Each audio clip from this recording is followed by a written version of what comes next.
Pada akhir tahun 1944, Jepang terdesak oleh sekutu. Karena merasa keberadaannya terancam, maka Jepang memberikan janji kemerdekaan kepada Indonesia. Sebagai tindak lanjut janji tersebut, maka dibentuklah BPUPKI atau Dokuritsu Jumbi Chosakai pada tanggal 1 Maret 1945 oleh Letnan Jenderal Kumakichi Harada.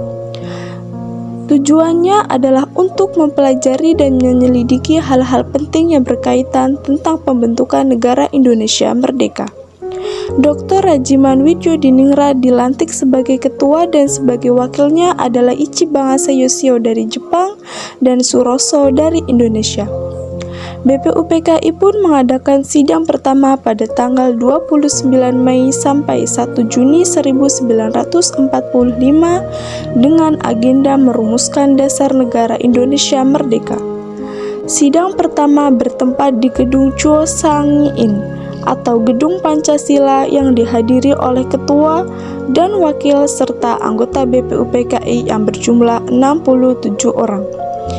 Rajiman, Ichibangase, Suroso beserta para anggota duduk di tempat sidang yang telah tersedia. Rajiman pun selaku ketua membuka sidang tersebut. Assalamualaikum warahmatullahi wabarakatuh. Saudara-saudara sekalian, terima kasih sudah hadir di tempat ini. Pertama, saya selaku ketua akan memimpin jalannya sidang ini. Di samping saya adalah seorang wakil dari Jepang dan tentu saja seseorang lagi adalah seorang wakil dari Indonesia. Saudara-saudara sekalian, kita berkumpul di gedung ini dalam rangka merumuskan sebuah landasan untuk mengokohkan negara yang akan kita bangun bersama. Untuk itu, marilah kita buka sidang pertama ini dengan agenda membahas rumusan dasar negara. Selanjutnya, silakan saudara sekalian yang ingin menyumbangkan ide dan gagasannya dalam perumusan dasar negara ini. Saya harap saudara-saudara sekalian ikut berpartisipasi menyampaikan gagasan untuk membangun negara ini. Izin Ketua. Saudara-saudara sekalian, saya ucapkan terima kasih telah memberikan kesempatan untuk menyampaikan pidato singkat ini. Saya ingin menyampaikan gagasan saya tentang dasar negara. Adapun rumusan dasar negara yang saya usulkan yaitu 1. Peri kebangsaan, 2. Peri kemanusiaan, 3. Peri ketuhanan, 4. Peri kerakyatan, 5. Kesejahteraan rakyat. Mengapa saya mengatakan seperti ini? Itu karena pondasi dasar negara adalah bangsa, di mana bangsa kita ini peduli kepada sesama yang mencerminkan sikap kemanusiaan. Sikap bangsa kita pula yang memegang teguh toleransi dalam beragama, yang hal ini merupakan pencerminan dalam peri ketuhanan, dan juga rakyat kita ini merupakan rakyat yang suka kebersamaan, sehingga hal ini dapat mewujudkan kesejahteraan rakyat. Itulah usulan dari saya, mohon dipertimbangkan. Terima kasih. Silakan kepada anggota yang lainnya untuk menyampaikan gagasannya.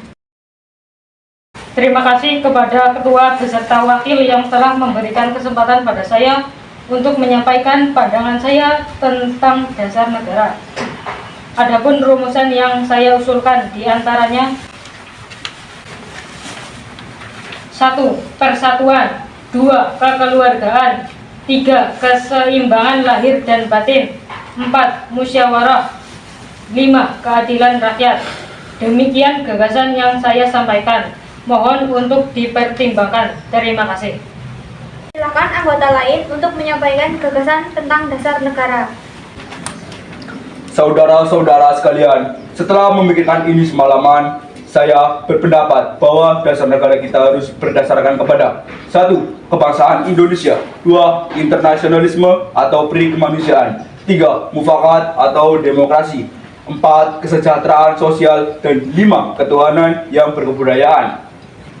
Saudara-saudara, dasar-dasar negara telah saya usulkan. Usulannya ada 5. Saya memberi usul untuk memberi nama kelima dasar negara tersebut adalah Pancadharma. Namun, nama Pancadharma ternyata tidak tepat di sini karena Dharma berarti kewajiban. Sedangkan kita membicarakan dasar. Setelah mendapat saran dan petunjuk dari seorang teman kita ahli bahasa, akhirnya saya memberikan nama kelima dasar negara itu, yaitu Pancasila. Panca artinya 5 dan sila artinya asas atau dasar.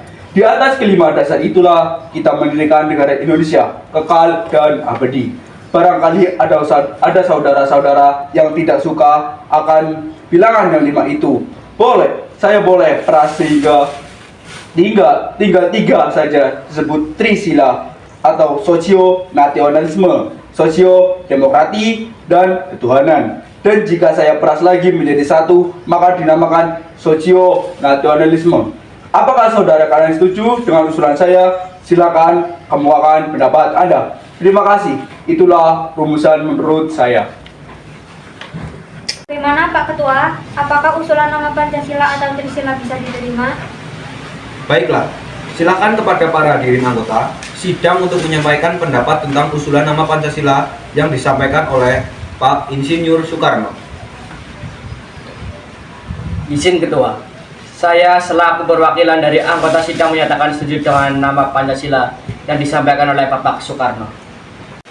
Baiklah, ternyata para anggota sepakat untuk menyetujui pemberian nama dasar negara yang disampaikan oleh Pak Soekarno, yaitu Pancasila. Saya rasa usulan nama yang diberikan Pak Soekarno ada benarnya. Hadirin, ada beberapa hal yang akan disampaikan oleh wakil dari Jepang. Silakan, Mr. Ichi Bangase. Ohayo gozaimasu.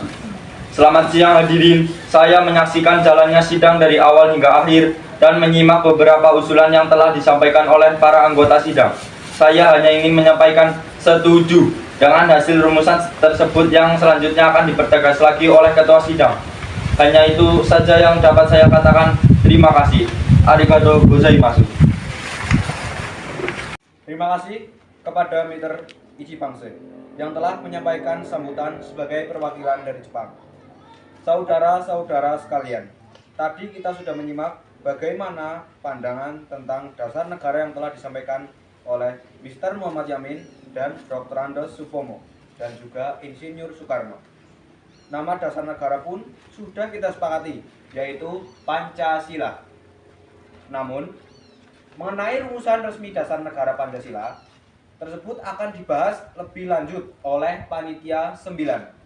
Dengan demikian, sidang pertama BPU PKI dengan agenda rumusan dasar negara kita akhiri sampai di sini.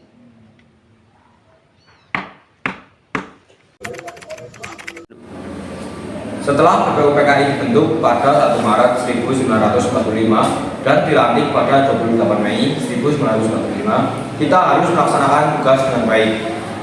Benar kata Rajiman, kita harus merumuskan dasar negara dan hukum dasar segera.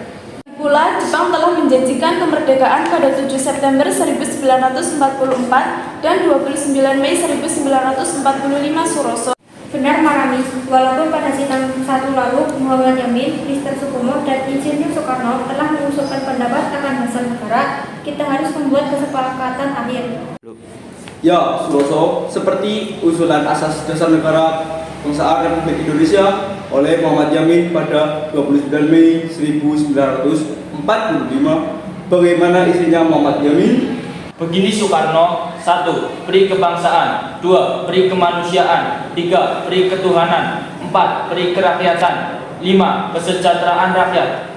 Lalu Supomo mengusulkan konsep dasar negara pada 31 Mei 1945, bukan? Benar Muhammad Yamin, saya mengusulkan dasar negara Indonesia Merdeka yang isinya 1. Persatuan, 2. Kekeluargaan, 3. Keseimbangan lahir batin, 4. Musyawarah, 5. Keadilan rakyat. Sedangkan saya mengusulkan Pancasila yang isinya 1. Nasionalisme atau peri kebangsaan, 2. Internasionalisme atau peri kemanusiaan, 3. Mufakat dan demokrasi, 4. Kesejahteraan sosial, 5. Ketuhanan yang berkebudayaan. Baiklah, sekarang untuk melanjutkan sidang kedua yang kemarin sempat tertinggal, kita membutuhkan laporan hasil kerja panitia perancang UUD yang telah dibentuk pada sidang kedua lalu. Tentu, panitia telah merumuskan pernyataan Indonesia Merdeka, pembukaan Undang-Undang Dasar, dan batang tubuh Undang-Undang Dasar.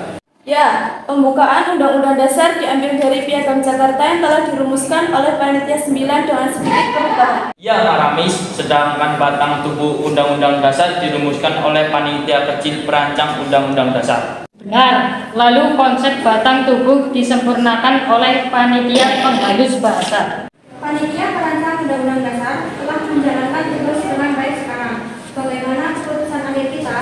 Baiklah, setelah melalui banyak pertimbangan, akhirnya kita selesai merancang hukum dasar beserta pembukaannya. Untuk berikutnya, agar Jepang yang menentukan.